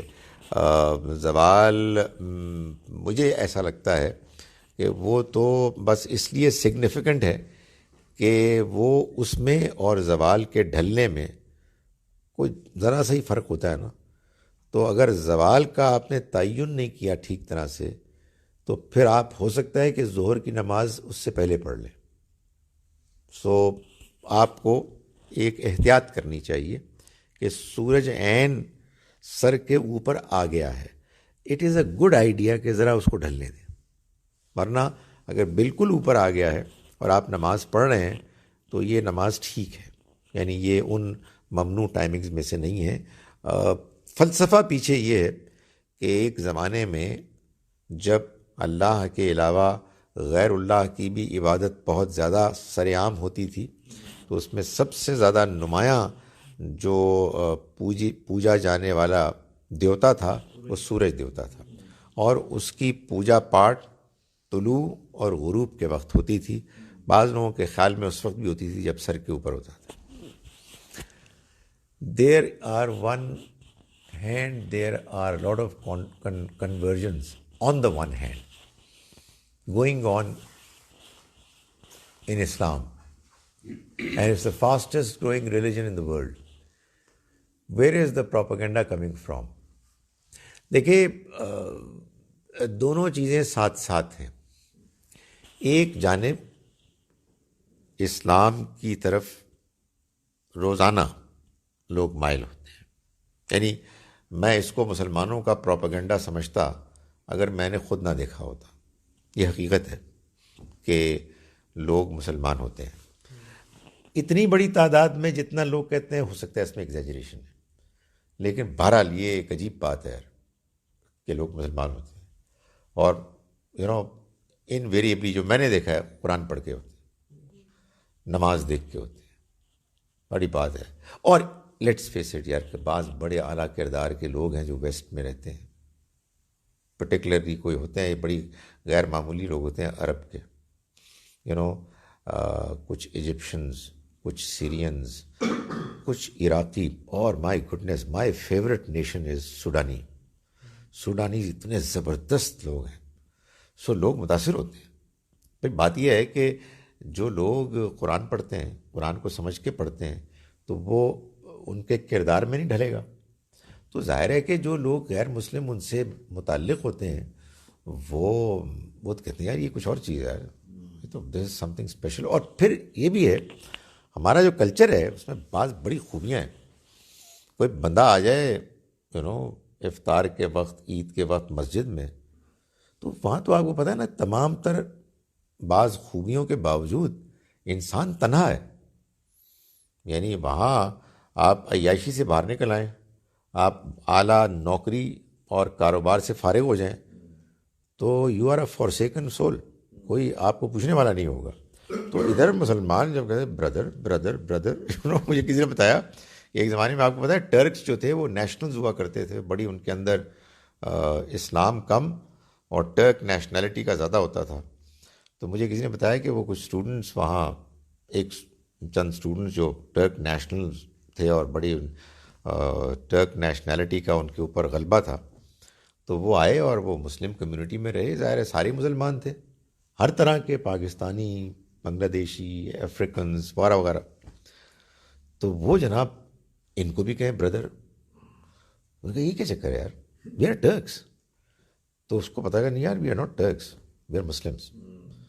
تو وہ بڑا اثر کرتی ہے چیز. تو اس میں کوئی شک نہیں ہے, آپ کی بات صحیح ہے کہ کنورژنز ہو رہی ہیں, there are good reasons for people converting to Islam. یہ ہو سکتا ہے مسلمان بعض اوقات اس کو ایگزیجریٹ کرتے ہوں, لیکن بہرحال یہ ایک حقیقت ہے. مگر یار یہ بھی ایک حقیقت ہے کہ ہم نالائق لوگ ہیں, ہم جھوٹے لوگ ہیں, ہم دغاباز لوگ ہیں. یہ میں جب سے میں نے یہ چیز سنی ہے میں سنا رہا ہوں, بلکہ میں اتنا سنا رہا ہوں کہ آج میں نے کلاس میں سنایا تو ان کا سر آپ پہلے بھی سنا چکے ہیں. تھوڑی سی انسلٹ سی محسوس ہوتی ہے, یہ بڑی افسوس کی بات ہے. لیکن مجھے امید ہے کہ میں نے آپ کو تو نہیں سنایا, اس لیے کہ میں اس واقعے کے بعد پہلی مرتبہ آپ سے مل رہا ہوں. ابھی میں ریسنٹلی کراچی گیا تو وہاں ایک جو ڈرائیور صاحب مجھے گاڑی میں کہیں لے جا رہے تھے, تو انہوں نے بات کرتے کرتے بتایا جی کہ میرا تعلق کے پی کے ایک گاؤں سے ہے جس میں ہم مسلمان رہتے ہیں. وہ ایک دو فیملیز ہیں ہندو سکھ. ہم مسلمان سوچ سمجھ کے ان کی دکانوں سے سودا لیتے ہیں, اس لیے کہ ہمیں پتہ ہے کہ وہ دیانتدار ہے, اور اس کی وجہ کہ ہمیں معلوم ہے کہ ہمارے 2 نمبر. تو یار یہ بھی ہے, یہ بڑی خوفناک بات ہے اور یہ حقیقت ہے یہ بھی. سو اسی بات یہ ہے کہ کوئی جنرلائز تو نہیں کیا جا سکتا. بعض اوقات آدمی کا دل دکھا ہوا ہوتا ہے تو آدمی سنا رہا ہوتا ہے مسلمانوں کو, لیکن وہ سناتے سناتے آدمی ہم یہ بھول جاتے ہیں کہ نہیں بڑے بڑے شاندار لوگ بھی موجود ہیں, بڑے بڑے شاندار لوگ موجود ہیں. مجھے معلوم ہے کہ جب میں پڑھنے گیا برطانیہ میں تو ایک لڑکا تھا ویلش, وہ 17-18 سال کا. وہ میرے پاس ایک پرانی سی گاڑی تھی, تو میں گاڑی چلاتے چلاتے میں نے دیکھا کہ یہ لڑکا ہے لفٹ مانگ رہا ہے. میں نے اس کو بٹھا دیا, گپے مارنے لگا مجھ سے.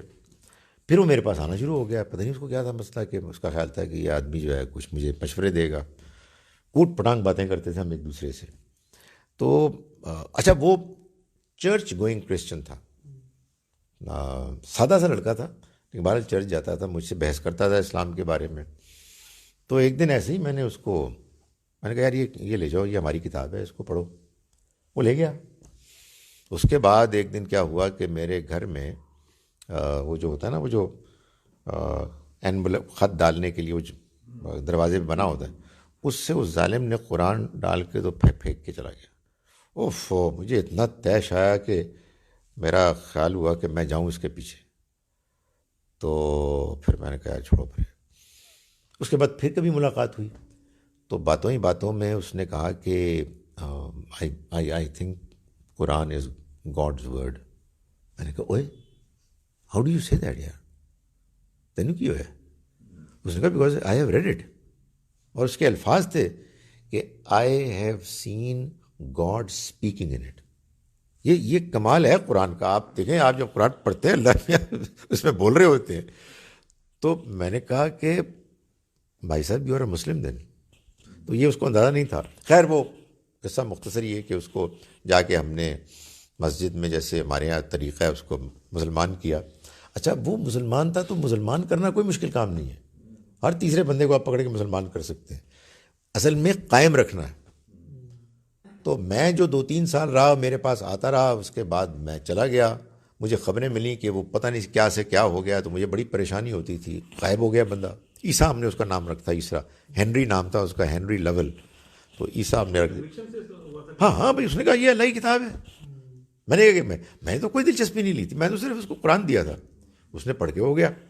جو میں قصہ سنا رہا ہوں نا آپ کو, یہ ہوا کہ اچھا مجھے پریشانی کی بھی خبریں آئیں. میں نے اس کے بارے میں سوچنا چھوڑ دیا, کیونکہ خامخواہ ایک ڈپریشن ہوتا تھا. میں سوچتا تھا یار نہ ہی اس کو میں کرتا مسلمان. پھر کوئی 15-20 سال کے بعد جب میں گیا ادھر مجھے کے پاس, تو اس نے کہا یار وہ ہنری کا فون آیا تھا. تو میں نے اچھا اس کو کچھ نماز بھی نہیں آتی تھی. اس کے بعد جب میں نے اس کو کسی طرح سے فون کیا تو میں نے کہا hello Isa how are you. الحمد للہ ہے نکل رہی ہے اس کی, سبحان اللہ. اس کو کیا ہوا ہے؟ پتہ لگا ایک اربن سے اس کی شادی ہو گئی, بس ختم ہو گیا کام. تو بڑی بات ہے یار کہ وہ آتے ہیں عرب, وہ اس کے یہ کام کرتے ہیں اور بندے بدل جاتے ہیں. سو جناب الحمد للہ سبحان اللہ. اچھا اس کا عالم یہ تھا کہ ایک چھوٹی سی جگہ تھی ہماری لیمپیٹر, چھوٹی سی جگہ تھی. میں وہاں جا رہا تھا, اس نے کہا یار میں تم سے ملنے آؤں گا. اب آپ اندازہ کریں کہ اس کی بھی انٹیلیجنس اور میری بھی انٹیلیجنس. ہم دونوں نے بعد میں فون پر یہ بالکل کنفرم کیا کہ ہم 3-4 گھنٹے اسی چھوٹے سے شہر میں رہے, ایک دوسرے کو مل نہیں سکے. مگر کہنے کا مقصد یہ ہے کہ وہ بندہ جو ہے اب ٹھیک ٹھاک مسلمان ہے. سو ہمارے لوگ کام کر رہے ہیں, ایسی بات نہیں ہے. السلام علیکم سر, واٹس ایپ کا گروپ بنائیں, لوگوں کو فائدہ ہوگا. جناب یہ بندہ ناچیز اور کر کیا رہا ہے. بچپن میں میں جس طرح سے سٹیمپس کلیکٹ کرتا تھا نا, بڑھاپے میں اس طرح سے میں لوگوں کے ٹیلی فون نمبرز کلیکٹ کرتا ہوں. تو آپ اپنا نمبر دیں, میں آپ کو اپنے واٹس ایپ گروپ میں فٹ کرتا ہوں, تو یہ کر لیں گے آپ. When one does sabr and shukr and gets closer to Allah through prayers, are the positive effects seen immediately by each and every one at the same time? میں اس کا کوئی جواب نہیں دے سکتا. اللہ تعالیٰ یہی کہتے ہیں کہ آدمی کو ہمت حوصلہ ہوتا ہے اور ہونا چاہیے, اور اگر نہیں ہوتا تو میں یہ بار بار لوگوں کو کہتا ہوں کہ اس میں آپ مجھ سے نہ پوچھیں, اللہ میاں سے پوچھیں. آپ سجدے میں اس سے ملاقات نہیں کرتے, نہیں کرتے تو پھر کریں آپ, اور اس سے کہیں کہ اے خدایا میں نے وضو کیا تھا, میں نے قبلہ رخ ہو کے کھڑا ہوا تھا, میں نماز پڑھ رہا ہوں, اب مجھ سے آپ کیا چاہتے ہیں, مجھے صبر کیوں نہیں دے رہے. تو پھر یا وہ آپ کو صبر دے گا, یا میں لوگوں کو سمجھانے کہتا ہوں اس کی ایک ٹیلی فون کال آئے گی اور وہ کہے گا کہ خالد ظہیر, اس بندے کے ساتھ جو تم زیادتی کر رہے ہو نا, بیٹر لیو اٹ, پہلے اس کو چھوڑو, پھر میں تمہارے دل میں آؤں گا. یہ نہیں ہو سکتا کہ تم ایک گھٹیا حرکت کر رہے ہو اس بندے کے ساتھ, اس کو ذلیل کر رہے ہو, اور سجدے میں تمہارے دل میں آ جاؤں. اگر میں سجدے میں تمہارے دل میں آ گیا while you are doing a گھٹیا حرکت with somebody else, تو میں ایک ناانصافی کروں گا اور میں تم کو بھی دھوکہ دوں گا. تو یہ ٹرائی کریں آپ کہ مطلب میں کیا کروں, اور مطلب میں نے سب کچھ تو کیا ہے اور آپ اس کے باوجود مجھے اطمینان نہیں دے رہے, تو آپ کے وعدے کدھر گئے؟ تو پھر اللہ میاں آپ کو بتائیں گے کدھر گئے وعدے. تو وہی آپ کو بتائیں گے کہ جناب وہ کام ذرا چھڈیں آپ, تو انشاءاللہ میں آ رہا ہوں, آپ تیاری کریں میرے آنے کی, انشاءاللہ ہوگا. دیکھیں تراویح کا طور کیسے کرے ملا کے پاس جائے بغیر. دیکھیں میری گزارش یہ ہے, یا آپ سیکھ لیں وہ والی اردو جو اردو ہے, یا آپ سیکھیں انگریزی. یہ درمیان کی جو چیز ہے دیکھنا, تراویح کا طور کیسے کرے مولا کے پاس جا بغیر. اچھا یہ آپ پوچھ رہے ہیں مولوی صاحب سے کہ بغیر آپ تراویح کیسے پڑھیں. یہ دیکھیں نا, یہ اسی لیے بعض لوگ ایسے بھی ہونے چاہیے میرے جیسے آئے ہوئے. نہیں, تراویح کا تعلق مولوی صاحب سے تو کوئی نہیں ہے. تراویح اصل میں تہجد کی نماز ہے جو آپ کو عشاء کے بعد پڑھنے کی اجازت ہے, چاہے آپ امام کے پیچھے پڑھیں چاہے اپنے دور پہ پڑھیں, اپنی مرضی ہے. تو اس میں آپ کو مولا کے پاس جانے کی کوئی ضرورت نہیں. مولا. اچھا جناب یہ فرماتے ہیں السلام علیکم, آپ نے فرمایا تھا کہ پردہ لازم ہوا صرف اس وقت کے حالات کی وجہ سے, تو کیا بعد میں اس کے متبادل کوئی حکم آیا؟ میں نے کیا کہا تھا, دیکھیں بات یہ ہے کہ سورہ نور میں سورہ نمبر 24 میں آیات 30 اور 31 میں اللہ تعالیٰ نے یہ بات بیان کی ہے کہ جب مرد اور عورتیں ایک جگہ پر اکٹھے ہوں تو مردوں کو کیا کرنا ہے، عورتوں کو کیا کرنا ہے، ان کو بھی اپنی نگاہیں پاک رکھنی ہیں، ان کو بھی اپنی نگاہیں پاک رکھنی ہیں، ان کو بھی اپنی شرمگاہوں کی حفاظت کرنی ہے، ان کو بھی اپنی شرمگاہوں کی حفاظت کرنی ہے۔ البتہ چونکہ وہ بناؤ سنگھار کرتی ہیں، یعنی میک اپ کرتی ہیں اور زیورات پہنتی ہیں، اس لیے ان کو یہ کہا کہ بھائی اگر آپ نے اپنا یہ شوق پورا کرنا ہے تو کریں، ہم آپ کو روک تو نہیں سکتے، لیکن پھر چہرے، ہاتھ اور پیر کے علاوہ جہاں کہیں آپ نے یہ کام کیا آپ کو چھپانا پڑے گا، یہ بات بیان کی ہے۔ تو یہ مکمل بات ہے، یعنی یہ بات ادھوری بات نہیں ہے، دس از اے کمپلیٹ لا۔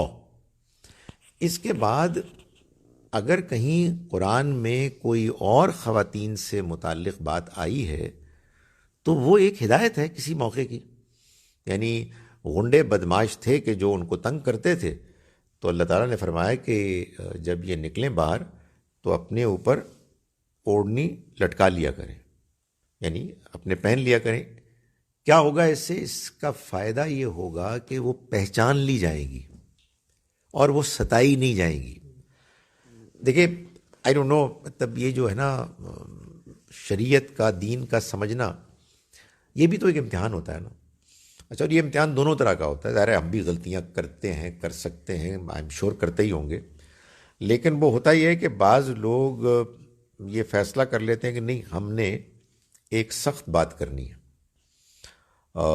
تو وہ ان چیزوں کو بھی دین میں شامل کرنے کی کوشش میں ہوتے ہیں کہ جو اللہ تعالیٰ نے ایک موقع پر کہی تھی۔ بھئی آج بھی اگر کوئی غنڈہ ہوگا تو خواتین کو یہی کہا جائے گا کہ ذرا احتیاط کریں۔ مجھے معلوم ہے کراچی میں بہت سے آفیسز میں آپ جائیں تو خواتین کام کر رہی ہوتی ہیں جیسے عام لباس میں ہوتی ہیں، جب وہ نکل کے باہر جائیں گی بس میں تو پورا برقع لیں گی۔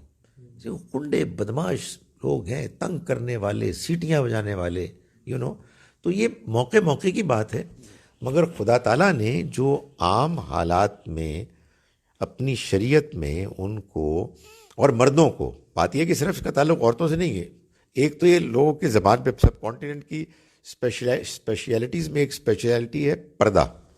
یہ لفظ کوئی دینی لفظ نہیں ہے، یہ تو ظاہر ہے فارسی کا لفظ ہے، اور یہ کوئی خاص خواتین سے متعلق ہے، مردوں کے ساتھ بھی ہے، ان کو بھی اپنی نگاہ کو پاک رکھنا ہے، ان کو بھی اپنی نگاہ کو پاک رکھنا ہے۔ اچھا، جب یہ ہو گیا اور اتنا زیادہ پردہ ہو گیا، جب پردہ آپ نے بہت زیادہ کروا لیا، تو اب عورت ذات بیچاری کے لیے مسجد میں آنے کا تو کوئی سوال ہی نہیں ہے، اس لیے کہ وہ مسجد میں کیسے آ سکتے؟ بلکہ مجھے آج ہی یاد ہے کہ وہ عصر کے بعد یا مغرب کے بعد ایک خاتون مسجد کی طرف آ رہی تھی تو سیکیورٹی گارڈ تھوڑا نروس تھا کہ what is she up to یار، اس کے عزائم ٹھیک نہیں ہے یار، یہ اللہ کے گھر پہ کیسے آ رہی ہے؟ تو بھائی صاحب اس میں جو طریقہ بیلنسڈ ہے اس کو سمجھنا چاہیے۔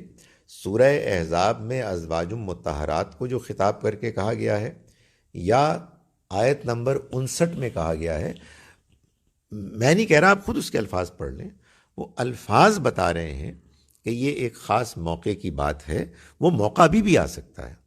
تو جب ایسا ہوگا کہ غنڈے بدماش ایسا کام کریں گے تو پھر خواتین کو یہی ہدایت دی جائے گی، لیکن اس میں ایک اور بات بھی سمجھ لیں، اس کا فائدہ یہ ہوگا کہ وہ پہچان لی جائیں گی، کیا کہ وہ آزاد شریف زادیاں ہیں، لونڈیاں نہیں۔ وہ غنڈے یہ بہانہ کرتے تھے کہ ہمارا یہ خیال تھا کہ ہماری لونڈیاں ہیں، اور جا کے چھیڑخانی شروع کر دیتے تھے۔ تو اللہ تعالیٰ نے اس موقع پر یہ طریقہ بتایا کہ وہ اپنے آپ کو ڈسٹنگوش کریں ان سے، اور ان کے بارے میں معلوم ہوتا ہے لونڈیوں کے جو عورتیں ہوتی تھیں کہ وہ سر نہیں ڈھانک سکتی تھیں، یعنی وہ ان سے الگ ہوں۔ تو اس سے بھی کچھ بات سمجھ میں آتی ہے۔ حضرت عمر کے زمانے میں بھی پھر یہ ڈائریکٹو تھا کہ وہ سر نہیں ڈھانک سکتی، اس لیے کہ یہ اصل میں عام مسلمان خواتین کو ان سے الگ کرنے کے لیے اس طرح کے موقعوں پر یہ کہا گیا تھا۔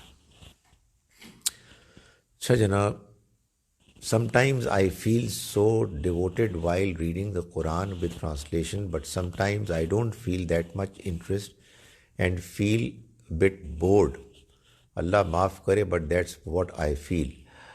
Like wise madam, likewise ادھر بھی یہی صورتحال ہے. So don't worry.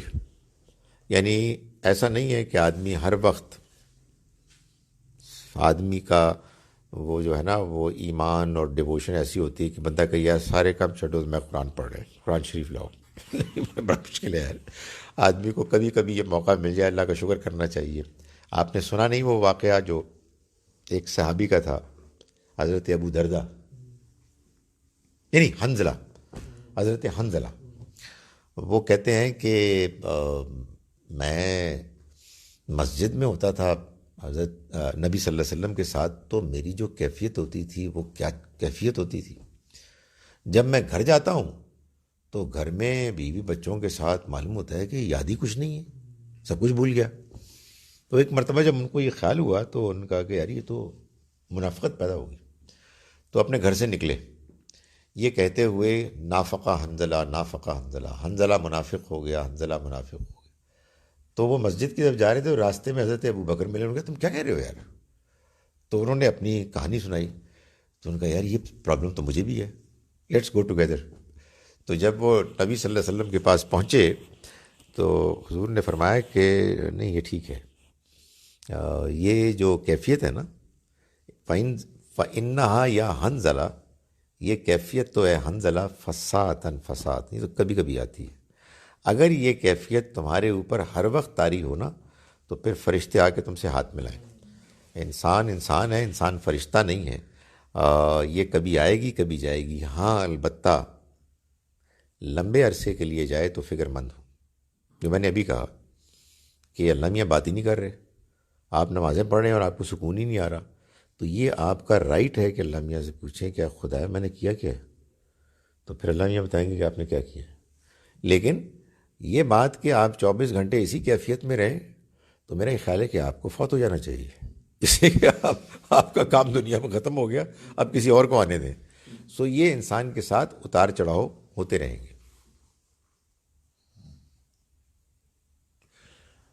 What do you feel when you feel that God is within your heart, that He is there with you? کچھ ایسی چیز ہوتی ہے. اچھا جناب، نہیں سر انہوں نے تعویذ کہا. اچھا تعویذ کہا ہے، چلیں میں نے تعویذ کے چکر میں تراویح بیان کر دی، اللہ کا شکر ہے. نہ توڑ کیسے کریں ملا کے پاس جائے بغیر، ملا کے پاس جائے. دیکھیں یہ آؤٹ آف کورس کوشچن ہے، اس کا کوئی تعلق دین سے نہیں ہے. آپ کہیں گے کمال ہے یار، مطلب آپ کو سوال کا جواب نہیں آتا تو یہ چیٹنگ تو نہ کریں نا. میں آپ کو بتا رہا ہوں، دیکھیں اگر کوئی چیز دینی ہے تو وہ قرآن میں ہوگی، سنت میں ہوگی، یا اوتھینٹک حدیث میں ہوگی کہ بھائی اس کو ایسے کرنا ہے. یہ انسانی تجربات ہیں اور اس میں لوگ فضول قسم کی حرکتیں کرتے ہیں لوگوں کو خراب کرنے کے لیے. اگر اس کا کوئی شخص توڑ کر رہا ہے اور اس میں قرآن کی آیات کو بھی استعمال کر رہا ہے ایسے کہ کوئی خرابی پیدا نہیں ہو رہی تو کوئی حرج بھی نہیں ہے، مگر اس کو دین نہ سمجھیں. یہ اصل میں کچھ دینی باتوں، دینی ٹیکسٹ کا ایک ایڈیشنل بونس استعمال ہے. تو کوئی کرتا ہے کرے، تو اس کے بارے میں اصل میں ایک ہے ایک مشکل چیز.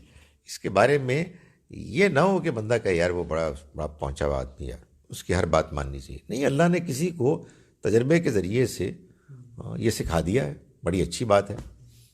بعض لوگ ہیں جو اللہ کا شکر ہے ان کے پاس اللہ نے یہ صلاحیت رکھی ہے کہ وہ سوچتے ہیں اور کچھ ہو جاتا ہے. میں آپ کو سنا چکا ہوں وہ واقعہ، کیا انٹرسٹنگ واقعہ ہے. مطلب یہ واقعہ بس یہ آپ نے اب کوئی سوال نہیں ڈالنا یار، آگے پھر اور نیا سوال آ گیا. بہرحال 9:15 از دا کٹ آف پوائنٹ.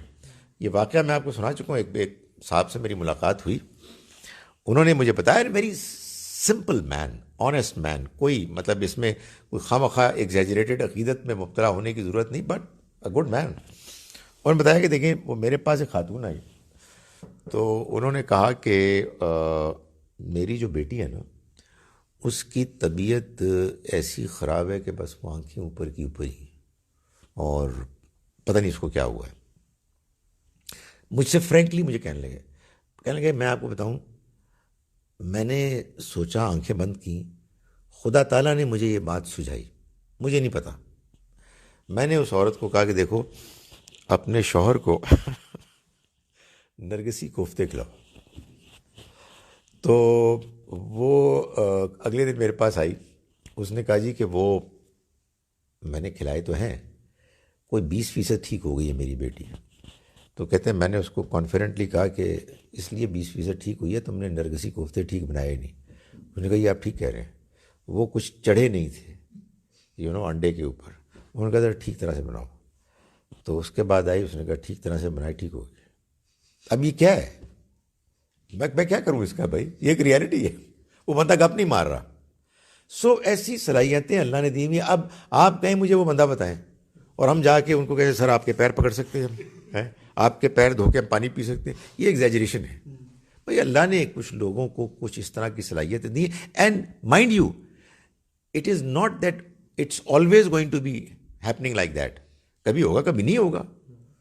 سارا علاج، سارا علم تو اللہ کے ہاتھ میں، مگر یہ ہے ایسا ہوتا ہے.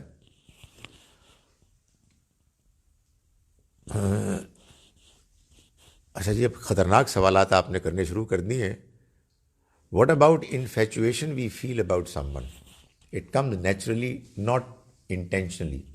Does it show that we are not pious or dear to God? نہیں، ایسی بات نہیں ہے. بس یہ آزمائش ہے، اس آزمائش سے نکلنے کی کوشش کرنی چاہیے. اگر آپ بیچلر ہیں تو جا کے رشتہ بھیجیں اور شادی کر لیں، اور اگر آپ بیچلر نہیں ہیں تو آپ منہ موڑیں اور اپنے روٹی کریں. میرا مطلب ہے اس سے بچنے کی کوشش کریں. تو یہ لیکن ایک ریالٹی ہے، اس کا کیا کیا جا سکتا ہے. But we go to Masjid to offer نماز. آئی مین لیڈیز وائی شوڈنٹ بی؟ نہیں، میں تو کہہ رہا ہوں ضرور جائیں. میں تو یہاں کی ہمارے لوکل سب کانٹیننٹ میں جو انفارچونیٹلی خواتین کو عام طور پر مسجدوں میں آنے سے روکا گیا ہے، ارینجمنٹ ہی نہیں ہے، ان کے لیے کوئی اسپیس ہی نہیں ہے.